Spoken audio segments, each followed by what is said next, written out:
Okay, hello again, friends. This is Ron with Mobile Fix Automotive. I'm going to come to you again with another motor mount issue with the Ford Focus. This one I'm going to get a little bit more in-depth on. Today I'm working on a 2005, let me check something real quick. I'm working on a 2005 Ford Focus that has a massive vibration and rattle through basically the whole car.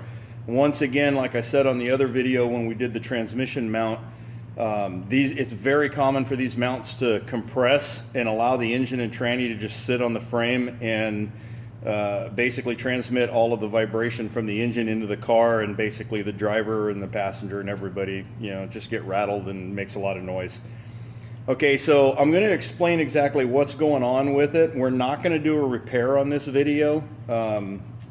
But the repair on this is really simple, so I'll walk you through it. There's really no need to spend extra time doing it. The transmission mount repair video is actually already posted. If you look for Ron Williams, my video, I have a video out just to do that. If you can do the transmission mount, the engine mount's a piece of cake, and I'll explain how to do it. But here's what I want to discuss. This engine, this is a 2.0 4-cylinder Ford, and it has an automatic transmission behind it. The entire engine and transmission on this car are supported by two mounts and two mounts only. And I'm going to use a screwdriver as a pointer. But this is your forward or front engine mount right here. And then if you go, here's your engine. If you go over to the driver's side of the car, I have removed the battery, which is usually right here, and then right underneath the battery is a battery tray, a plastic tray that is right here on the ground, upside down right now. This right here is your transmission mount. If you look very carefully at this, you'll notice that the mount, even though it looks like there's a gap right here, the mount itself right here is touching this, which means that all the harmonic vibration from the engine is going from the transmission, which is this piece here, to the frame, which is this piece here. The tricky part on showing you this is that I got a mirror in here for you, and I'm going to see if I can zoom in. Stand by. Okay, so I knocked my mirror. I had to reset it for you.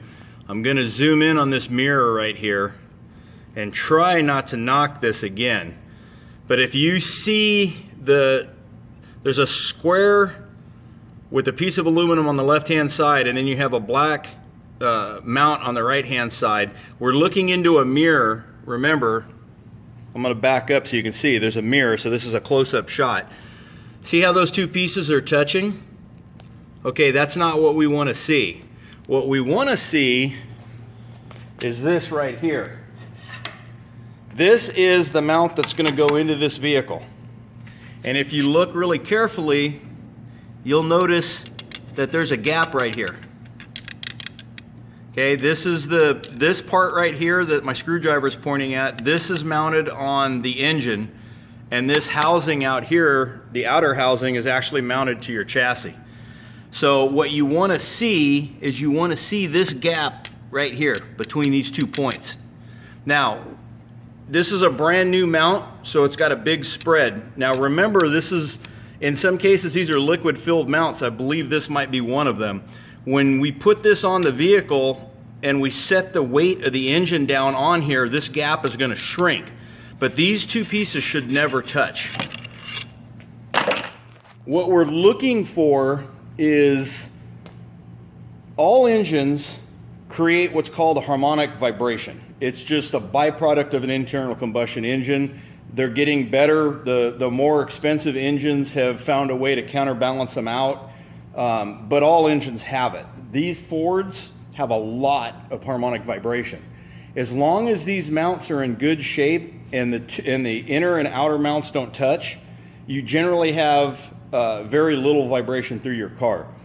And so what I was trying to bring to you right now on the video is a little bit more information on what to look for. And so you're going to want to look to see if those mounts are compressed and touching. If they are, get rid of them. They're easy to do.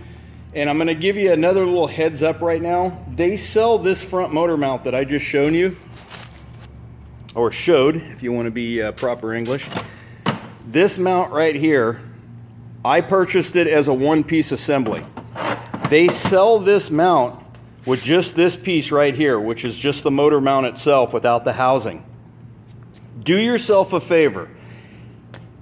Unless you want to spend a lot of time grinding and hammering, spend the extra 30 bucks and buy the entire mount instead of just buying this piece right here. And I'll tell you why.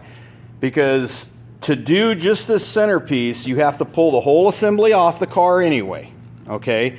And then the way it attaches is not with a bolt. You have to take this piece right here, which is a piece of steel with rubber wrapped around it, and you have to die grind it right here, or you have to find a way to pry that up and then slide the mount out. And then you have to slide the new mount in, and you have to hammer both of these pieces of steel back around this mount, and you have to do it where they're tight. And it's almost impossible without a press to be able to get these things hammered down where that mount doesn't move.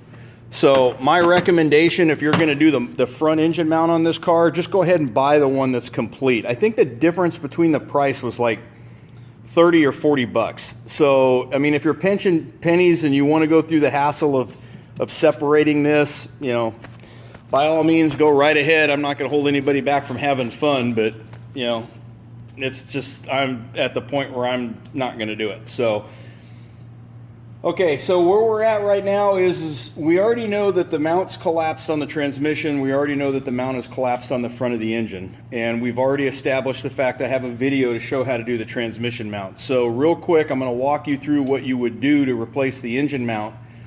And then that's going to be the end of the video. But at least this will give you an idea if you have a Ford Focus or if you have a PT Cruiser.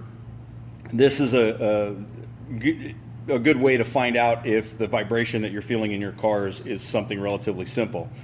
So what you're going to want to do to replace the engine mount on the front end of this is you're going to safely put the vehicle up on jack stands like you would if you were going to do a brake job, so your tires are off the ground.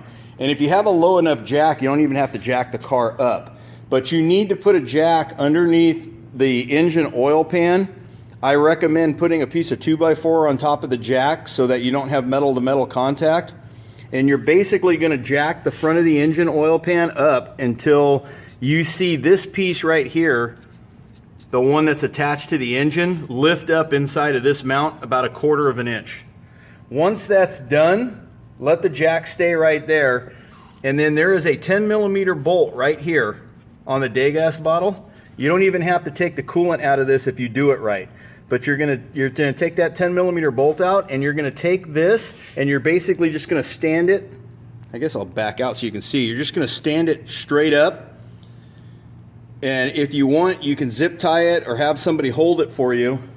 And then there are basically 3 bolts that hold the front motor mount to the chassis, which is a 15mm bolt right here and a 15mm bolt straight down on the other side. And then you have another 3rd bolt that's underneath where this bottle is that you can't see right now. So it is the black bracket right there. That's the 3rd bolt. So you have 1 bolt right there, 1 bolt right there, and 1 bolt right there.